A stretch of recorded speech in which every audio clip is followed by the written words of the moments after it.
ọlọ́lá tí àwọn ọlá rẹ̀ hàn káàkiri ayé.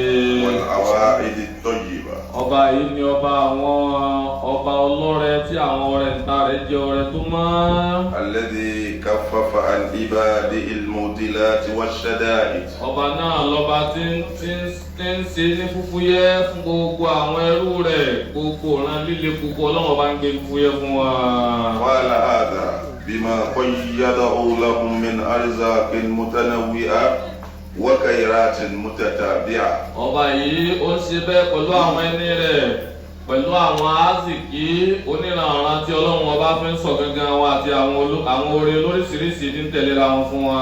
وأشهد أن لا إله إلا الله وحده لا شريك له. Mo ń jẹ́rìí pé kò sí ọba kan àyàfi Allah, ẹyọ kan ṣoṣo ni kò nígbàkejì.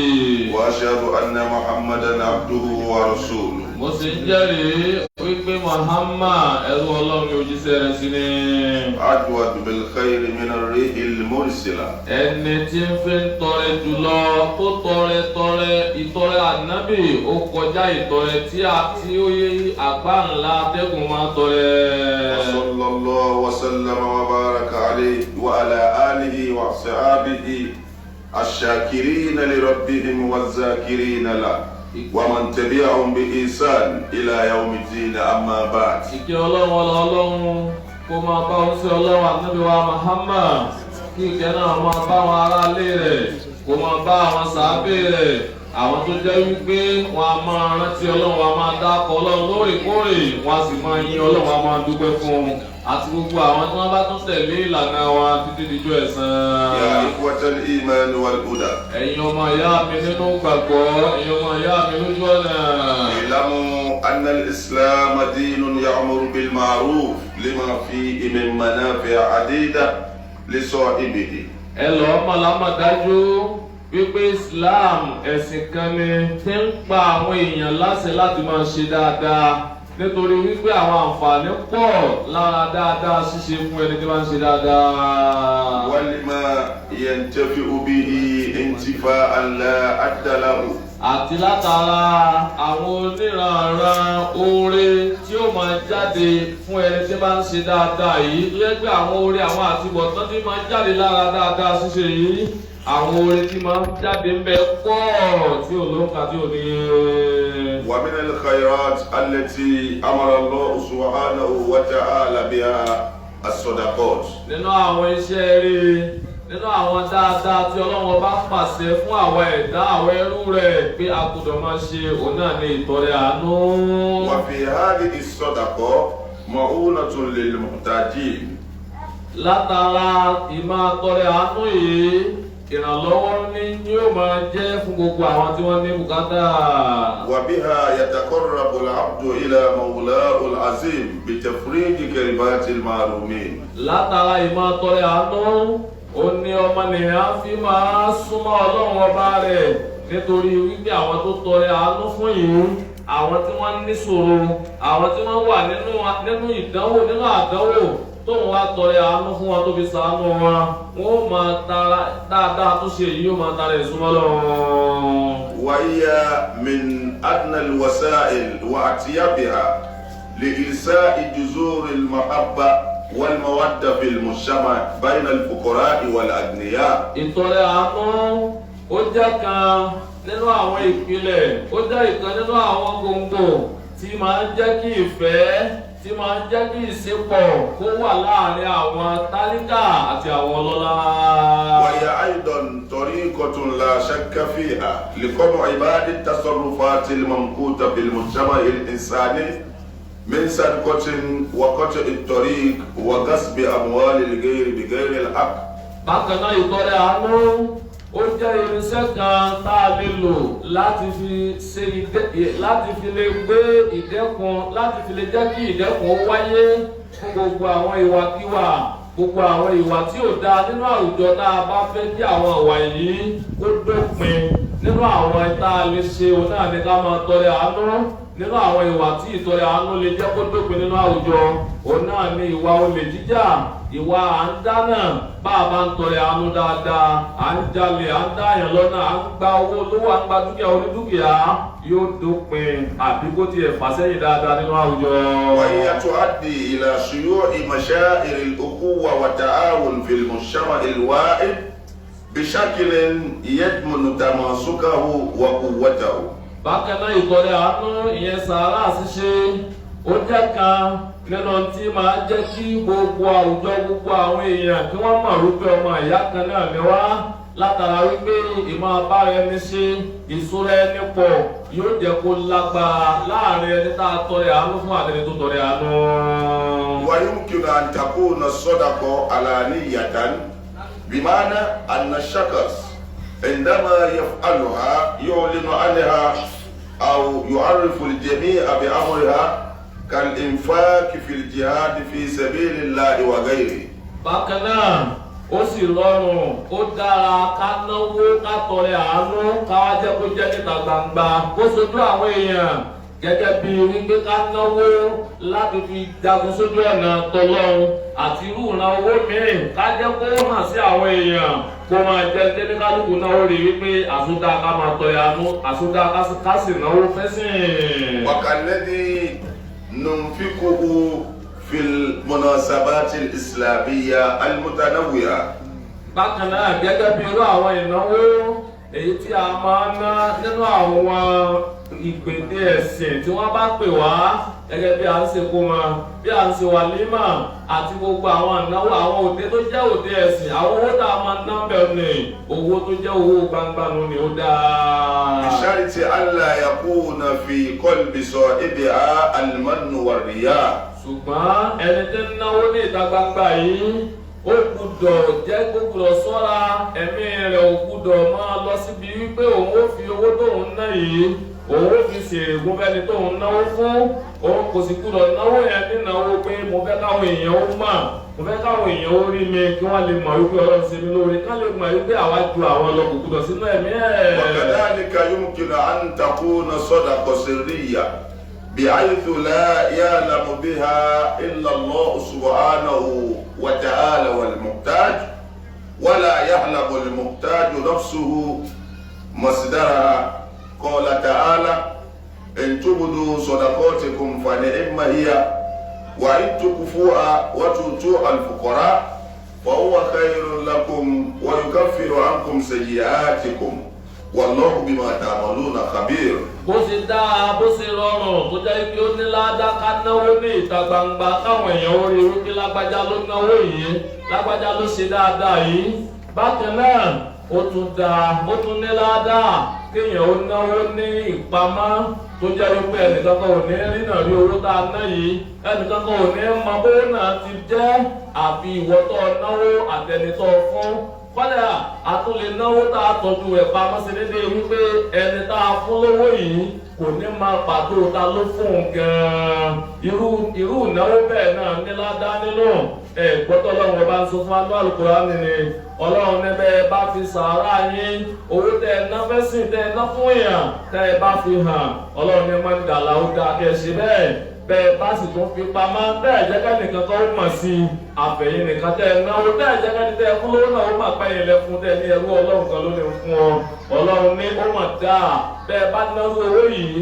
òun ó fi máa ṣàforíjì fún yín kúrò níbi gbogbo àwọn àṣìṣe yín gbogbo àwọn ẹ̀ṣẹ̀ yín. والعظمة الصدقة وأهميتها أتى عليها الآيات المتعددة في موكب التنزيل والأحاديث النبوية الشريفة. látara wípé ìtọrẹ àánú ó pàtàkì ó dára púpọ̀ ó ní pàtàkì ńláńlá nínú ẹ̀sìn wa yìí òun là á fi rí wípé Al-Qur'an ó sọ̀rọ̀ ń pa ẹ̀ láìmọye àìmọye nínú àwọn ayé Al-Qur'an bákan náà ni ọ̀rọ̀ rúṣẹ́ Ọlọ́run ànábì wa Muhammad ànábì náà sọ̀rọ̀ nípa ìtọrẹ àánú láìmọye ọ̀rọ̀. ومن الآيات هي الآية التي يعد الله سبحانه وتعالى المتصدقين في إداد المتقين. nínú àwọn àyà tó ń sọ̀rọ̀ nípa ìtọrẹ àánú ìnáwó fẹ́sìn ìnáwó láti fi ṣe dáadáa fáwọn èèyàn òun náà ni àyà kan èyí tí Ọlọ́run ọba fi ń tò gbogbo àwọn tí wọ́n ń náwó àwọn tí wọ́n ń tọrẹ àánú ọlọ́run ọba tò wọ́n sí sáfù àwọn tí wọ́n bẹ̀rù ọlọ́run. Qala ta'ala. ọlọ́run ọba ń sọ ń bẹ̀ wípé. Innal muttaqina fi jannatin wa uyun. ọlọ́run ní gbogbo àwọn tí wọ́n bẹ̀rù ọlọ́run ọba àwọn olùbẹ̀rù ọlọ́run ó máa bẹ nínú ọgbà àdẹ̀rà tí àwọn akérèmọdò máa sàn rọ́kìríkà rẹ̀. Akhidhina ma atahum rabbuhum innahum kanu qabla dhalika muhsinin. tí wọ́n bá ń bẹ nínú ọgbà àdẹ̀rà yìí yóò máa tẹ̀ wọ́n lọ́wọ́ gbogbo àwọn ire àwọn ìdùnnú àwọn ìbùkún tọ́lọ́run ọba ó máa fún wọn yóò máa ṣe déédéé wọn ó máa rí ìgbà nítorí wípé àwọn náà ti ṣe dáadáa kan ṣáájú. Kanu qalilan minal layli ma yahja'un. nínú àwọn dáadáa tí wọ́n ti ṣe ṣáájú ni wípé nígbà tí wọ́n ń bẹ láyé gbogbo ọ̀pọ̀lọpọ̀ òru wọn tí wọ́n lò láyé èyí tí wọ́n fi ń sùn bẹ́ẹ̀ kiri. Wa bil ashari hum yastaghfirun. nínú àwọn dáadáa tí wọ́n tì síwájú tí wọ́n fi lẹ́tọ̀ọ́ sí ọgbà àdẹ̀rà ni pé bó bá dásìkò sàárì tílẹ̀ máa bọ̀ wá wọn á dìde wọn á mú tẹ̀sùbá wọn á máa tọrọ àforíjì lọ́dọ̀ Ọlọ́run. Wa fi amwalihim haqqun lis-sa'ili wal mahrum. nínú àwọn dáadáa tí wọ́n tì síwájú ọ̀nà àmì pé gbogbo dúkìá tá a fún wọn wọ́n rí i wípé bí àwọn ṣe lẹ́tọ̀ọ́ sí dúkìá àwọn yìí àwọn tí wọ́n jẹ́ aláìní àwọn tí wọ́n jẹ́ atẹ́wọ́gbọrẹ àwọn náà lẹ́tọ̀ọ́ nínú dúkìá náà wá wá yọ tiwọn fún ẹgbẹ́ ẹ̀tọ́ tí ń bẹ lọ́dọ̀ wa nìyí. Wa kadhalika ahadda Allahu subhanahu wa ta'ala al-mutasaddiqin min alladhina yahdhuruna bi ajrin adhim fi qawlihi jalla wa ala. bákan náà lọ́lọ́run ọba ó tún tò àwọn tí wọ́n ń náwó àwọn tí wọ́n ń ṣe dáadáa tí wọ́n ń tọrẹ àánú ọlọ́run tò wọ́n sí sáfù àwọn tí wọ́n jèrè tí wọ́n gba ẹ̀san tó tóbi lọ́dọ̀ ọlọ́run sọ ń bẹ̀ wípé. innal muslimina wal muslimat. ọlọ́run ní gbogbo àwọn tí wọ́n gbà fẹ́sìn lọ́kùnrin àti lóbìnrin. wal mu'minina wal mu'minat. gbogbo àwọn tí wọ́n nígbàgbọ́ nínú ọlọ́run lọ́kùnrin àti lóbìnrin. wal qanitina wal qanitat. gbogbo àwọn tí wọ́n dúró déédéé nídìí ẹ̀sìn lọ́kùnrin àti lóbìnrin. was-sadiqina was-sadiqat. was-sadiqina was-sadiqat. gbogbo àwọn olódodo tó jẹ́ pé wọ́n lè sọ̀rọ̀ àfi ká bá olódodo lọ́kùnrin àti lóbìnrin wọn. was-sabirina was-sabirat. gbogbo àwọn onífaradà lọ́kùnrin àti lóbìnrin. wal-khashi'ina wal-khashi'at. gbogbo àwọn olùbẹ̀rù ọlọ́run lọ́kùnrin àti lóbìnrin. wal-mutasaddiqina wal-mutasaddiqat. gbogbo àwọn tí wọ́n máa ń tọrẹ àánú lọ́kùnrin àti lóbìnrin. was-sa'imina was-sa'imat. gbogbo àwọn tí wọ́n máa ń mú ẹnu wọn dání tí wọ́n máa ń gbààwẹ̀ lọ́kùnrin àti lóbìnrin. wal-hafidhina furujahum wal-hafidhat. wal-dhakirina Allaha kathiran wad-dhakirat. ahadda Allahu lahum maghfiratan wa ajran 'azima. gbogbo àwọn tí wọ́n máa ń dákọ̀ ọlọ́run lọ́kùnrin àti lóbìnrin. gbogbo àwọn tí wọ́n máa ń ṣọ́ abẹ́ wọn lọ́kùnrin àti lóbìnrin. ọlọ́run ní òun ti palẹ̀ rẹ̀ mọ́ òun ti pèsè rẹ̀ kalẹ̀ fún wọn àforíjì látọ̀dọ̀ wọn ọlọ́run àti ẹ̀san tó tóbi.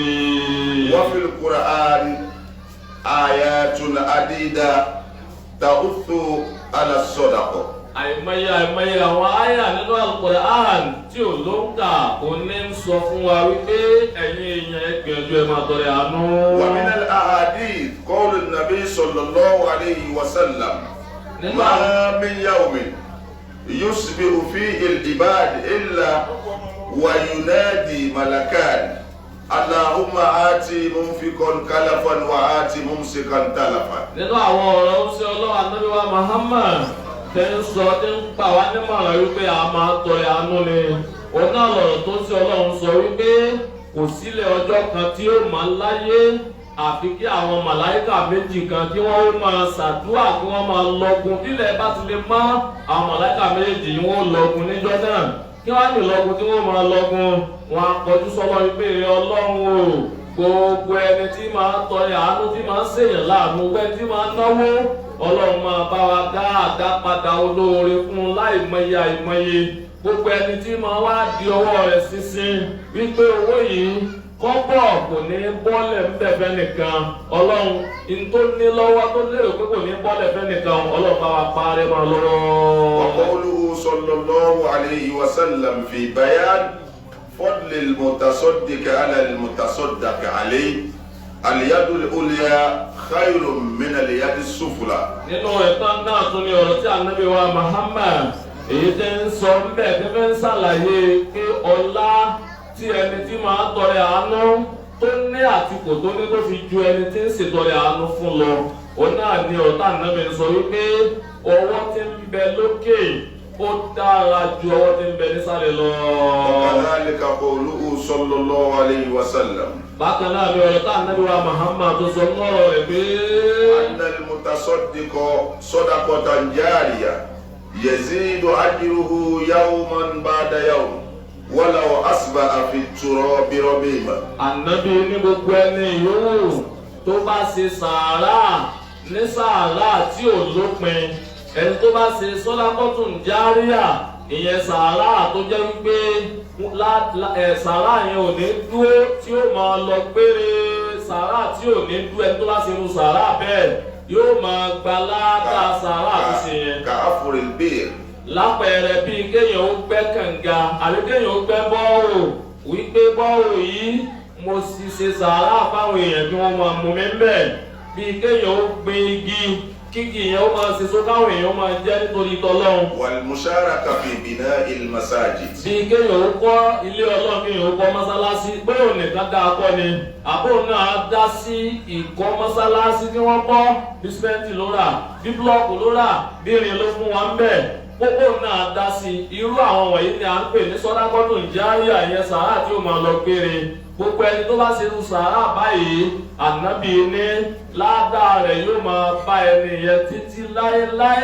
Kọ́dà tó jẹ́ pé ẹni tó ṣe sàárà yìí ti kú tí wọ́n ti sin sínú yẹ̀pẹ̀ yóò sì tún máa gba ládàá lọ. wa yabtadi hadha fi qawlihi sallallahu alayhi wa sallam idha mata ibnu adam inqata'a anhu 'amaluhu illa min thalath. Ọ̀rọ̀ yìí yóò hàn yóò kílẹ̀ sí wa nínú ọ̀rọ̀ tá Ànábì wa Muhammad sọ wípé níjọ́ tí ọmọnìyàn bá wáyé tó bá kú, tọ́mọnìyàn bá ti kú, gbogbo ọ̀ràn dáadáa tó ṣe wọ́n kílósì rẹ̀, gbogbo ọ̀ràn aburú tó ṣe wọ́n kílósì rẹ̀ wípé tiẹ̀ ti tán láyé. Àmọ́ nǹkan tí ò ní tán tí wọ́n sì máa kọ sínú àkáǹtì rẹ̀ nǹkan mẹ́ta ni.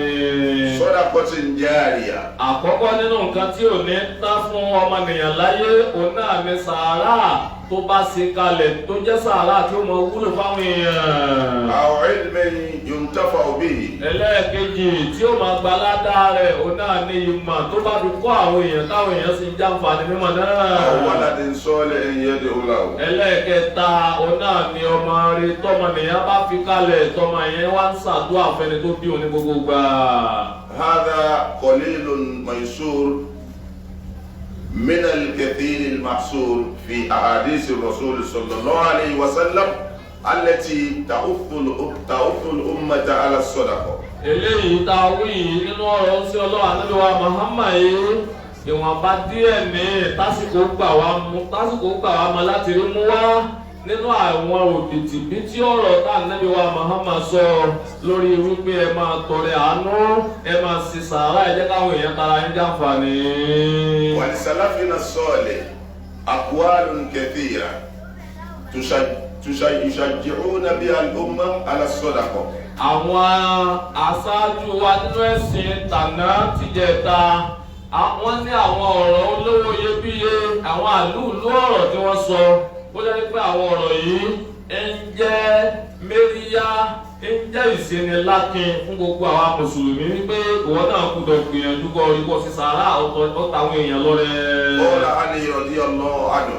Sayyidina Ali kọ́lọ̀ kó bá wa yọ́nú sí sọ wípé من أعطاه الله منكم مالا. ó ní gbogbo ẹni yòówù tọ́lọ́run bá fún lówó nínú yín, فليصل به القرابة.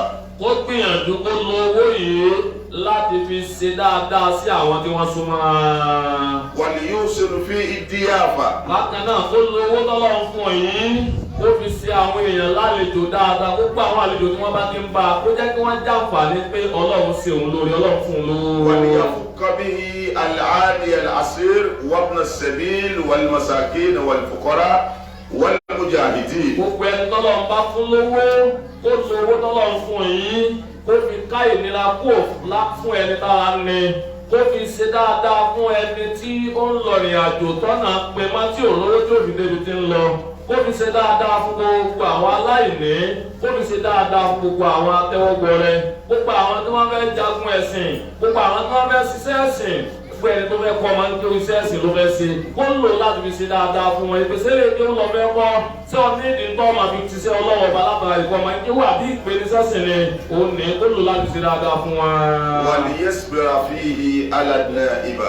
gbogbo ẹni tó wá ń ṣe dáadáa tọ́lọ̀ ń fún lówó tí wá ń ṣe dáadáa yìí kó máa wá ní sùúrù látara àdánwò tí ó máa kàn lára àwọn owó tí ń ná fáwọn èèyàn yìí.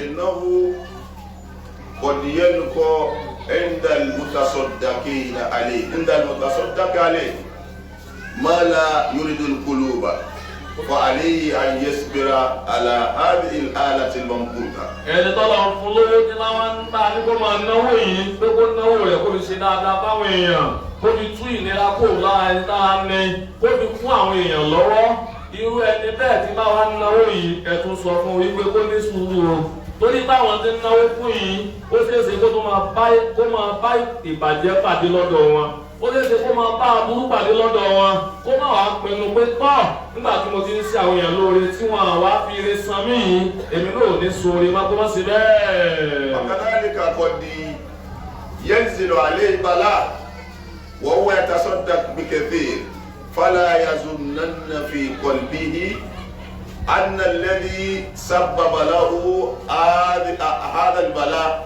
huwa kasra tasadduqi.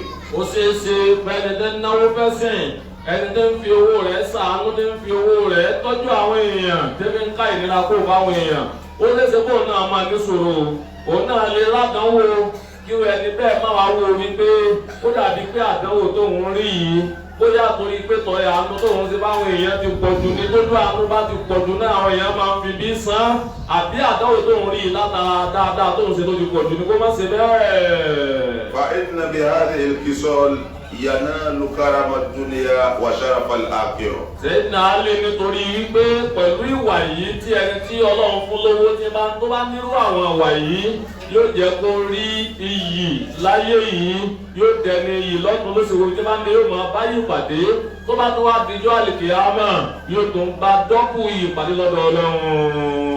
wa man yuridu kasrata al-ilm. gbogbo ẹni tó bá fẹ́ ọ̀pọ̀lọpọ̀ mímọ̀ ó fẹ́ nímọ̀ ju ẹgbẹ́ rẹ̀ lọ. wa gazarata al-ma'rifa. ẹni tó fẹ́ jẹ́ kí àgbọ́yé òun kí mọ̀ kí Ọlọ́run kùnú kí mọ̀ náà pọ̀.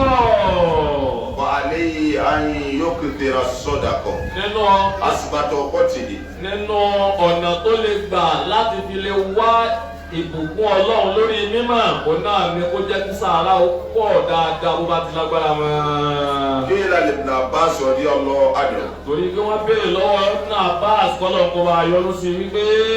bima nilta al-ilm. wípé ìmọ̀tọ́ níyì rẹ̀ Ibn Abbas a rí wípé mímọ̀ rẹ̀ yìí pọ̀ púpọ̀ bóò ni mímọ̀ rẹ̀ ṣe pọ̀ tó fi wá pọ̀ ju tẹ̀gbẹ́ lọ báyìí. faqala bi arba'ati ashiya. Ibn Abbas ní ìmọ̀ tóun ní àṣírí mímọ̀ náà tó fi pọ̀ tó bẹ́ẹ̀ gẹ́ nǹkan mẹ́rin ni. al-awwal. àkọ́kọ́ nínú àṣírí mímọ̀ òun. bilisani sa'ul. ó ní pé pọ́tẹ́ ti rí òun yìí àwọn tọ́lọ̀ ń fún un àwọn tí máa ń béèrè gbogbo tí ò bá ti mọ̀ ní gbogbo tí ò bá ti lè yé o nínú ọ̀rọ̀ ọ̀mọ̀ òun èyí tìjú láti béèrè ẹ̀. wàtàdé bíkọ́lì bìnrin àkóòlù. ẹlẹ́ẹ̀kejì nínú tó jẹ́ pé òun ní mímọ̀ tó fi pọ̀ tó bẹ́ẹ̀ gẹ́ ni wípé Ọlọ́run fún un ní ẹ̀mí kan ẹ̀mí tọ́lọ́run fún yìí Ọlọ́run fi làákàyè sínú ẹ̀mí náà gbogbo tó bá ti lè gbọ́ tó bá ti ṣàlàyé rẹ̀ fún ó ti gílápò inú rẹ̀. wákàfin bazol. ẹlẹ́ẹ̀kẹta tó fi nímọ̀ tó fi pọ̀ tó bẹ́ẹ̀ gẹ́ ni wípé Ọlọ́run tó fún un ní ọwọ́ tọ́lọ́run fún un yìí ọwọ́ tí ò mọ kinní kan láti ná ni gbogbo tó bá ti lè rí pèsè owó yìí tó máa ná ó rí mímọ̀ nídìí rẹ̀ òun á náwó náà. wà á sì mú làyà fúlùmọ́lò. ẹlẹ́ẹ̀kẹrin nínú tí mímọ̀ àwọn fi pọ̀ náà ni wípé òun ní ìpinnu ẹ̀mí òun ní ìdààmú rẹ̀ téèyàn fi pinnu wípé bí kinní yìí ṣe le tó yìí tó ṣòro mọ̀ tó ṣòro gbọ́ yé yìí èmi fẹ́ gbọ́ yé gbogbo tí ó bá gbà mí gbogbo wàhálà tí n bá ṣe tí ó fi yé mi èé sì rí ṣe. man arada kasrata al-ilm. gbogbo ẹni tó bá fẹ́ ọ̀pọ̀lọpọ̀ mímọ̀. la yakunu wakila. kò gbúdọ̀ jẹ́ ahun. anta mathalan. lápẹẹrẹ. laka walidun yunfiqu alayka bikathir wa anta fil madrasa. ọní ẹnìkan tí máa ń náwó fún ọ púpọ̀ pàtó bẹ̀lẹ́gẹ́ o. wàbíjáde bí ká zamiluka wọ́wọ́ laysa lahu an yub'id. ẹnìkan sì ń bẹ tó ń jẹ́ akẹgbẹ́ rẹ̀ mẹ́jọ jẹ́ kílásímẹ́tì òun ò lẹ́nu kankan tí máa fún lówó tí ń sponsor rẹ̀. وأنت تعلم عن هذا. ìwọ náà sì mọ̀ wípé ẹnìkejì rẹ kílásímẹ́tì rẹ yìí kò lẹ́nu kankan tí ń ṣe láàánú. ìwọ sì ní bàbá ọdún láwọn fámìlì tó jẹ́ wípé kọ́ ọba ti lè dé pé tọ́ a nídìí owó báyìí wọ́n kò fún ọ ni. ولماذا لا تكون له معينا؟ irú ìwọ́tọ́ ní kílásímẹ́tì tó wò lẹ́ni tí ń sponsor rẹ̀ nípa ọ̀rọ̀ mọ́ún èsì tí wọ́n ò ràn án lọ́wọ́.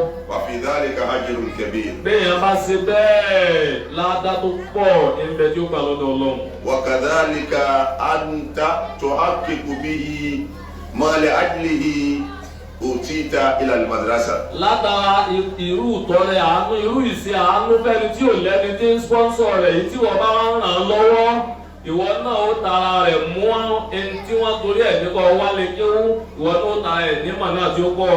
يا إخوة الإيمان والهدى. ẹ̀yin ọmọ ìyá mi nínú gbàgbọ́ tá a jọ wà lójú ọ̀nà Islam. إننا إذا كنا نتحدث عن الصدقة. tá a bá wá ń sọ̀rọ̀ nípa sàárà tá a ń sọ̀rọ̀ nípa ìtọ́rẹ àánú. اعلموا أن الصدقة لا تنحصر على المال فحسب. ẹ lọ mọ̀ o wípé ìtọ́rẹ àánú sàárà táwọn yìí kì í sowó nìkan náà fi ṣe sàárà. بل الصدقة أوجه كثيرة. onírànràn ọ̀nà ni sàárà máa ń gbà wá. ومن أوجه الصدقة nínú àwọn ọ̀nà tí sàárà máa ń gbà wá. أولها àkọ́kọ́ nú ẹ̀ أهمها tó sì jẹ́ kó ló pàtàkì jù. صدقة مالية. òun náà ni sàárà owó. والثاني ẹlẹ́ẹ̀kejì nínú ọ̀nà tí sàárà máa ń gbà wá. صدقة بالملابس. òun náà ni sàárà aṣọ tá a ní ká fún èèyàn. الثالث ẹlẹ́ẹ̀kẹta التصدق بمختلف أنواع الطعام. òun náà ni ìfóúnjẹ ṣe sàárà ìtọ́rẹ àánú pẹ̀lú ìran oúnjẹ ìrẹsì ni ẹ̀wà ni gàrí ni sẹ̀mó ni èlùbọ́ ni gbogbo ìran oúnjẹ káfí tọrẹ àánú ìran kan nínú ìran sàárà ni. وهذا الواجب الثالث ẹ̀wà rí ẹlẹ́ẹ̀kẹta yìí tí ń ṣe káfí oúnjẹ ti tọrẹ àánú fún yàn. كان مهما بكثير في هذا الشهر المبارك. nínú oṣù tá a wà yìí oṣù alálùbáríkà tá a wà yìí káfí oúnjẹ tọrẹ àánú yẹn ó pàtàkì gan-an. إنك إذا فطرت صائما مثلك. torí pé èrè ọmọ ìyá mi nínú ẹ̀sìn lọ́kùnrin àti lóbìnrin tó o bá lè gbìyànjú tí mùsùlùmí kan tí ń gbààwẹ̀ kan tó bá tara rẹ̀ sínú. يكون لك أجران. ọgbà ẹ̀san ńláńlá méjì. أجرك وأجر من فطرت. àkọ́kọ́ بشرط ألا ينقص هذا الأجر من أجر الصائم. àkọ́kọ́ nínú ẹ̀san tó gbà ọgbẹ̀san wípé ìwọ gbààwẹ̀ fúnra rẹ̀ ọgbẹ̀san àwẹ̀ tó gbà nì ọtún àgbẹ̀san ẹlẹ́ẹ̀kejì ẹ̀san ẹni tó sínú fún ẹni tó fún ní nǹkan sínú. ẹ̀san tí ẹ tó gbà nì kò túmọ̀ sí pé òun ní gbẹ̀san àwẹ̀ tó gbà mọ́ o ẹ̀san àwẹ̀ tí ẹ ń bẹ́ńlẹ̀ fún lódìdí ìwé tó àgbẹ̀san pé wọ́n lọ fún ní nǹkan tó fi sínú. لسلفنا الصالح نماذج كثيرة عن هذا. àwọn ẹni àná àwọn aṣáájú wa nínú ẹ̀sìn lánàá níjẹta àìmọye àwọn àríkọ́ṣe dáadáa ń bẹ fún wọn lórí agbọ́nrin eléyìí. مثلا عبد الله بن عمر. lápẹẹrẹ Abdullahi ibn Umar. ويرحبون إلى بيته المساكين. Abdullahi ibn Umar yìí òun máa ń ṣe àwọn aláìní àwọn tálíkà ìmọ̀ ń ṣe wọ́n ní máa wọlé máa rọra ní pé ẹ káàbọ̀ sínú yàrá mi. هو يدعوهم ليفطروا معهم. yóò máa lọ pè wọ́n káàkiri ni pé ẹ máa bọ̀ wá ẹ wá sínú lọ́dọ̀ mi ẹ wá sínú lọ́dọ̀ mi mo ti ṣe nǹkan sínú kalẹ̀ ẹ dákun ẹ má dá mi dá ẹ wá bá mi jẹ nǹkan sínú ẹ jẹ gbàládà. وإذا منعهم أهله هو لا يتعشى في ذلك اليوم. tí àwọn fámìlì rẹ̀ àwọn ẹbí ẹ̀ ìyàwó rẹ̀ àbí ọmọ ẹ̀ tí wọ́n bá wá ń kọ̀ fún àwọn tó fẹ́ wá sínú yìí ìpè ẹ̀dẹ́nu wọn nílé sínú ilé wọn wọ́n sì máa bọ̀ lẹ́ẹ̀mẹ̀wá wọn làwọn àwọn fẹ́ bá mùdírù sínú àwọn fẹ́ bá àfà sínú nírú ìjọ yẹn Ibn Abbas Ibn Umar òun náà wà ní jẹun alẹ́nu lẹ́jọ́ náà. إظهارا للحزن الذي أصابه من هذا الخلق المذموم. yóò fi àìjẹun alẹ́nu lẹ́jọ́ ni yóò máa fi ń ṣàfihàn sí àwọn ìyàwó àtàwọn ọmọ wípé ń tẹ́ ṣe fún mi yìí pé ẹ dí mi lọ́wọ́ àti gba ládá ẹ dí mi lọ́wọ́ àti gba ìbùkún orí lọ́dọ̀ Ọlọ́run èmi náà ò ní jẹun yín kẹ́ ẹ lè mọ̀ ẹgbẹ́ tẹ́ ṣe fún mi yìí ò dáa. Ibadallah. ẹ̀yẹ ó sin Ọlọ́run. هذا الشهر oṣù tá a wà ń bẹ̀ yìí.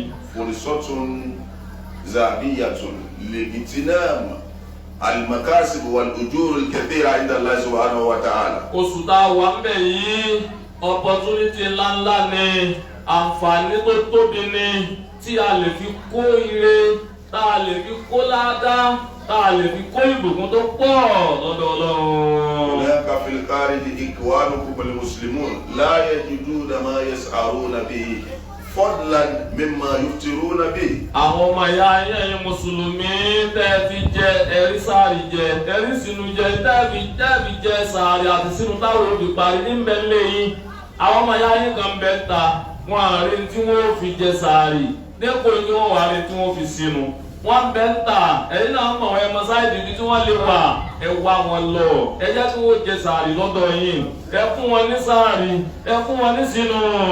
ولماذا لا تتسابقون في إفطارهم؟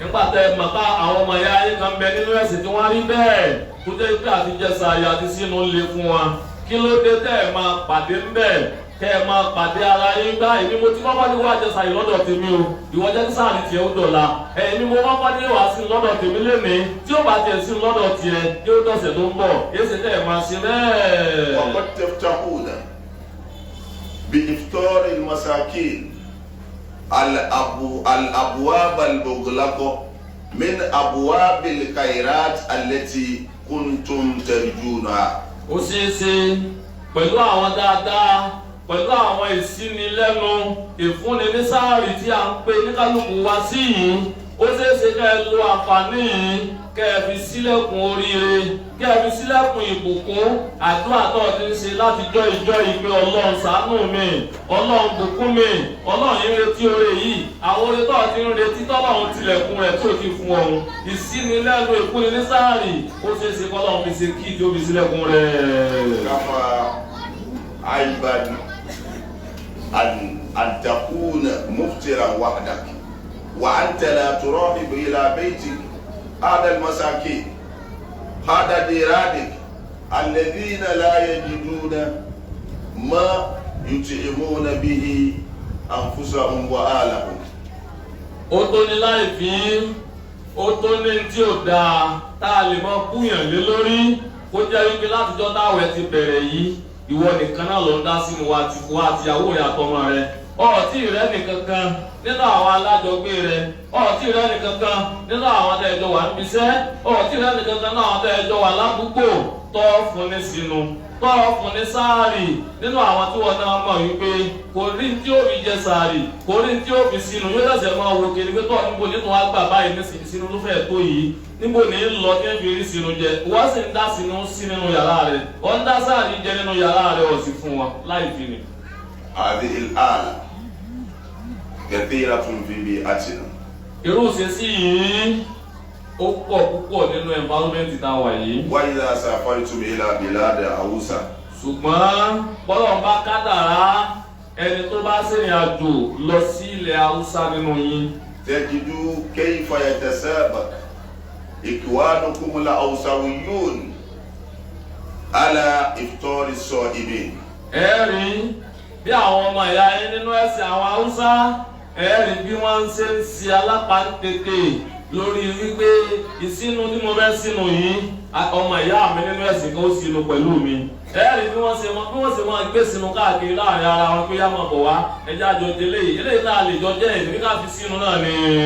هذا شهر oṣù tá a wà ń bẹ̀ yìí. ليس بشهر يبخل فيه الناس. kìí ṣoṣù téèyàn máa ń sàmù oṣù àhùn kọ́lá wà yìí o. إن كنت بخيلا قبل مجيء رمضان. tó bá jẹ́ wípé tẹ́lẹ̀ gbogbo ń tọ́ ọba ní ẹnìkankan yìí mọ̀ ọmọ tọ́jú ẹ̀ pamọ́ bẹ́ẹ̀ ní kí Ramadan ò tó dé. فعليك أن تصبح كريما في هذا الشهر رمضان لما فيه من أجور كثيرة. nígbà tá a ti wọnú oṣù Ramadan yìí gbogbo tó ń tọ́jú pẹ́pẹ́pẹ́pẹ́ ni ó yẹ kó ti bẹ̀rẹ̀ sí ní kó síta láti fi ṣàǹfààní fáwọn èèyàn nínú oṣù yìí nítorí pé ládàá rẹ̀ pọ̀. الرسول صلى الله عليه وسلم كان أجود في شهر رمضان من الريح المرسلة. Ànábì wa Muhammad ìkí àti Ọlọ́run tó máa bá gbogbo oṣù ní ànábì a máa tọrẹ àmọ́ tó bá tó wá bínú oṣù Ramadan yìí ìsọwọ́tọrẹ ànábì bí ìgbà tí atẹ́gùn bá ń gbé nǹkan tó yẹ pé kò síbi tátẹ́gùn ò lè gbé àánú dé kò síbi tátẹ́gùn ò lè gbé ọlá dé tátẹ́gùn bá gbé owó tí ń bẹ wájú ẹ̀ ó lè fẹ́ lọ sí síríìtì kẹta tí ó lọ fún àwọn èèyàn bẹ́ẹ̀ bá ànábì ti sinú ni. ومن أوجه الصدقات عباد الله. nínú àwọn ọ̀nà tá a gbà sí sàárà yẹn ó sì ń lọ. صدقات من خلال دفع رسوم طلبة العلم ومواعيدهم الدراسية. òun náà ni sàárà ìpè ká bá àwọn ọmọ akẹ́kọ̀ọ́ ká bá wọn san school fees wọn gbogbo àwọn nǹkan àwọn irinṣẹ́ ìkẹ́kọ̀ọ́ wọn ká ṣe sàárà fún wọn pé tẹ́ ẹ bá fẹ́ wọlé lásìkò tẹ́ wọlé yìí àwọn nǹkan òun lẹ nídìí tẹ́ẹ̀ràwé tẹ́ẹ̀rà báírò gbogbo nǹkan tí wọ́n tẹ́ nídìí nílé ẹ̀kọ́ mo gbé mo ìhín fún ọ gbogbo tọ́lù ní táàmù ìdí òbí parí mo gùn ọ nínú sàárà ni. ẹlẹ́ẹ̀karùn-ún. بناء المساجد أو المنشآت المفيدة للمجتمع. nínú àwọn àǹfààní nínú àwọn ojú ọ̀nà tá à ń gbà ń ṣe sàárà tá à ń gbà ń tọrẹ àánú òun náà ni ká kọ́ ilé Ọlọ́run àti gbogbo àwọn nǹkan tí ó máa wúlò nínú àwùjọ. وكذلك الأمكنة المفيدة كالمكتبات. gbogbo àwọn ààyè والمدارس. tí ó máa wúlò nínú àwùjọ.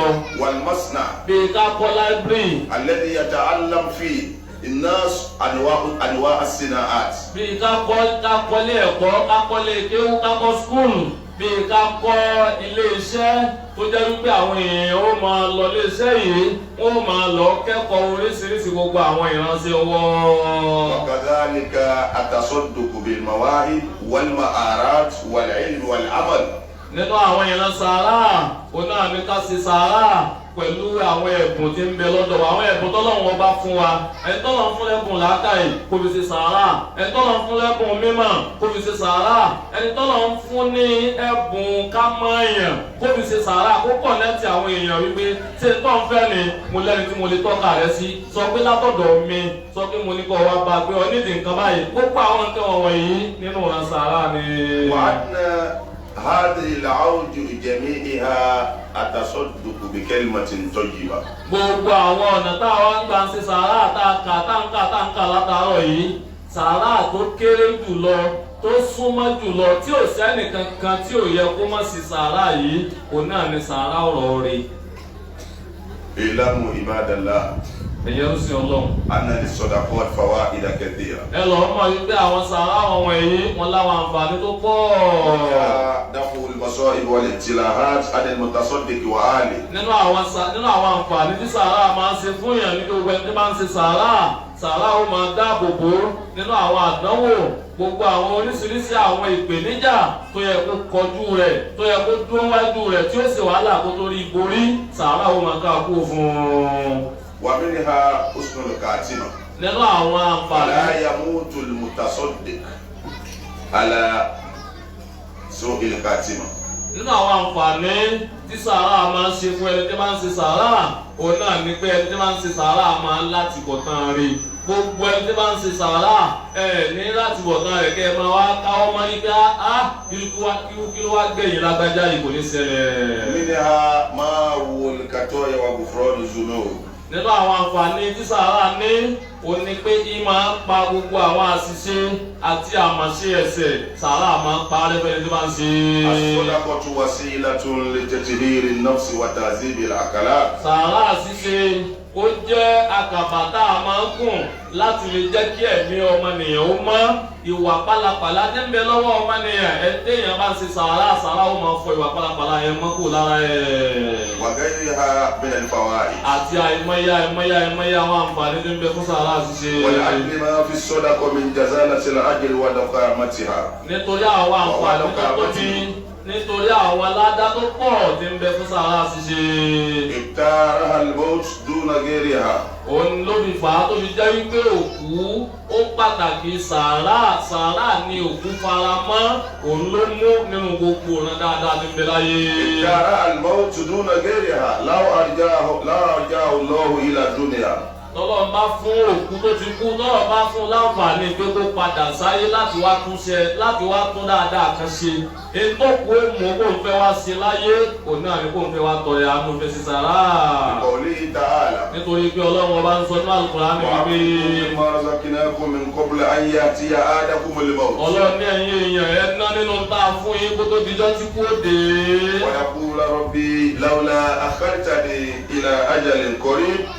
فأصدق وأكن من الصالحين أقول قولي هذا وأستغفر الله لي ولكم إنه هو الغفور الرحيم.